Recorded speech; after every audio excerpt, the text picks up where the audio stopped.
اس کے آگے کوئی بات نہیں. ذرا ایک منٹ کے لیے اس باپ کی اس ٹائم خبر لیجئے جو جیل کے اندر ہے اور جس کو پتہ چلے گا کہ اس کا بچہ صرف اس لیے اس دنیا میں نہ رہا کیونکہ اس نے عمران خان کے ساتھ سیاست کرنے کا فیصلہ کیا تھا, کیونکہ اس نے ایک نظریے کے ساتھ کھڑے ہونے کا فیصلہ کیا تھا, اس لیے پہلے اس کو سزا دی گئی اور پھر اس کے تھرو اس کے معصوم بچے کو سزا دی گئی اور آج اس کا بچہ جو ہے وہ دنیا میں نہیں رہا. یہ بہت بڑی ڈیولپمنٹ ہے. کسی مہذب دنیا کے اندر یہ ہوتا تو پورا ملک ہل کے رہ جاتا, پورا نظام ہل کے رہ جاتا, لیکن ہمارے ہاں آپ دیکھیں گے کہ ہماری سپریم کورٹ بھی لائیو کوریج کرے گی اس کیس کی جو شاید عوام کے لیے اتنا ڈائریکٹلی ریلیٹڈ نہیں ہے, لیکن ان کیسز پر کوئی لائیو اور ریکارڈڈ کوریج کسی قسم کی نہیں ہوگی. آپ دیکھیں گے کل اس کیس کے اوپر اگر آپ نے شور زیادہ ڈال دیا تو اس کے اوپر ایک انکوائری کمیٹی بیٹھے گی اور پھر وہ انکوائری کرے گی اور پھر ایک رپورٹ دی جائے گی چند دن کے بعد جس میں تمام اداروں کو بے قصور ثابت کر دیا جائے گا اور کہا جائے گا کہ بچے کی آئی تھی. اصل میں تو بچے کی آئی تھی وہ پاکستان میں پیدا ہوا تھا, بچے کی آئی تھی وہ ایک ایسے باپ کے گھر پیدا ہوا جو نظریے کے ساتھ کھڑا ہونا چاہتا تھا, بچے کی آئی تھی جو آپ کی نظر اس کے اوپر پڑ گئی. تو بالکل یہ تو آپ ماننا پڑے گا کہ بچے کی آئی تھی, قصور اسی کا تھا, وہ کیوں پاکستان میں پیدا ہوا, قصور اسی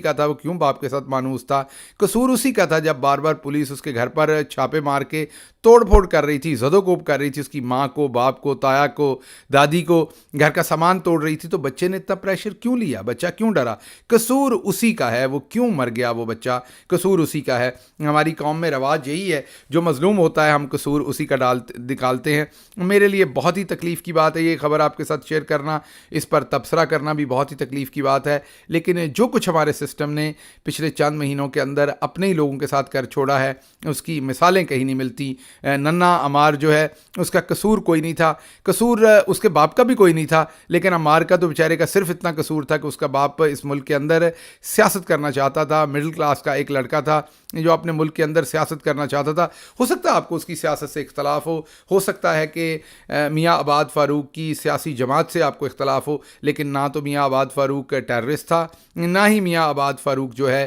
وہ ملک دشمن تھا. لیکن اگر ایک لمحے کے لیے آپ سوچ لیں کہ میاں عباد فاروق بہت بڑا کوئی مجرم تھا, تب بھی اس کے بچے کا تو کوئی قصور نہیں تھا, وہ تو معصوم تھا. اس بچے کو باپ سے تو ملوایا جا سکتا تھا. اس بچے کو جیسے اس کے گھر والے کلیم کر رہے ہیں بچے کے بار بار کہ زبردستی ہاسپٹل سے ڈسچارج کروایا گیا, اس بچے کو ہیلتھ کی بنیادی سہولتیں تو ملنی چاہیے تھی, اسے ہاسپٹل کے اندر تو بنیادی طور پر رہنے دینا چاہیے تھا. بہت بڑا ظلم ہے. میں آپ سے یہی کہوں گا پرامن طریقے سے آواز اٹھائیے, بالکل کسی طریقے سے قانون ہاتھ میں نہیں لینا آپ نے, لیکن پرامن طریقے سے جو جمہوری آپ کا حق ہے اس سے آپ کو آواز ضرور سوشل میڈیا پہ اٹھائیں یا ویسے اٹھائیں, اس بچے کے لیے انصاف کے لیے ضرور آواز اٹھائیں کیونکہ آپ نے آخرکار اللہ کو جان دینی ہے. دوسری خبر جو آپ کے سامنے رکھنی ہے, آج پریکٹس اینڈ پروسیجر بل کی سماعت ہوئی ہے, ابھی تک کی رکھیں گے, شام میں پھر دوبارہ آپ کے سامنے پوری ڈیٹیل بتائیں گے. ابھی تک جو پہلا مرحلہ ہوا ہے اس میں 3-4 چیزیں ہوئی ہیں, وہ آپ کو بتاتے ہیں. سب سے پہلے آپ کو بتاتے ہیں کہ یہ ہے کیا, عام ناظرین کے لیے یہ پریکٹس اینڈ پروسیجر بل ہے کیا. یہ پریکٹس اینڈ پروسیجر بل بنیادی طور پر جو سپریم کورٹ کے چیف جسٹس ہیں ان کی جو پاور ہے کہ انہوں نے بینچ بنانے ہیں اور کس بینچ کے سامنے کون سا کیس جانا ہے, کون سا سو موٹو لینا ہے, کون سا نہیں لینا, یہ پاورز چیف جسٹس کے پاس ہیں. اور یہ پاورز ہیں آئین کا آرٹیکل 191 جو ہے وہ یہ کہتا ہے کہ سپریم کورٹ اپنے قوانین جو سپریم کورٹ کے پروسیجرل قوانین ہیں, ایک تو قوانین ہے نا جیسے سزائے موت ہے, جیسے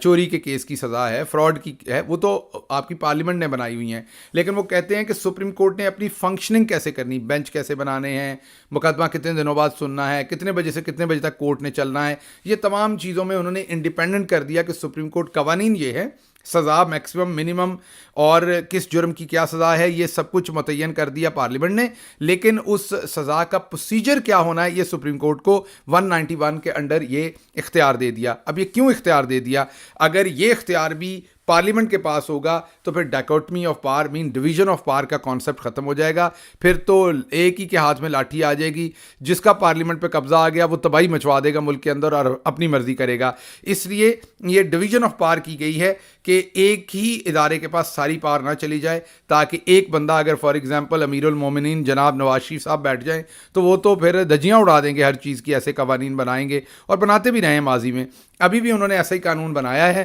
کہ انہوں نے یہ کہا ہے کہ اب سپریم کورٹ کے جج صاحب، کیونکہ بندیال صاحب کی وہ پاورز کو کٹیل کرنا چاہتے تھے کہ بندیال صاحب جو ہیں وہ اکیلے بینچ نہیں بنا سکتے، چیف جسٹس آف پاکستان نے 2 سینئر ترین ججز کے ساتھ مل کے، ٹوٹل 3 ججز مین سپریم کورٹ کے چیف جسٹس اور ان کے بعد جو 2 سینئر ترین ججز ہیں، یہ تینوں مل کے بینچز